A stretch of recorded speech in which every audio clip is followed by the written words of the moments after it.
电钻上边有一个塑料疙瘩，特别值钱，平时可能不起眼，关键的时刻有很大的隐藏妙用。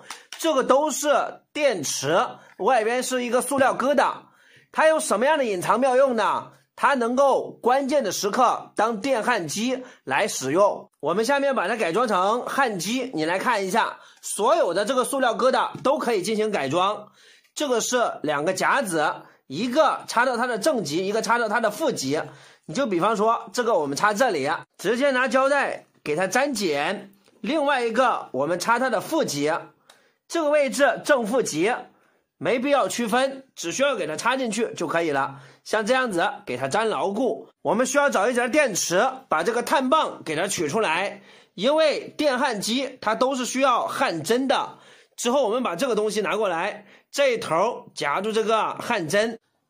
我们先找一段这样子的焊锡丝，你来看一下它的一个使用技巧，一瞬间立马就能融化呀，速度非常快，几乎不需要任何的预热，看到没？它融化焊锡是一流，我们直接点住它，这是一块不锈钢，看到没？不锈钢法兰，我们直接点住它，你看到没？也是有很大的火花的，是不是啊？简简单单，轻轻松松，分享给你啊。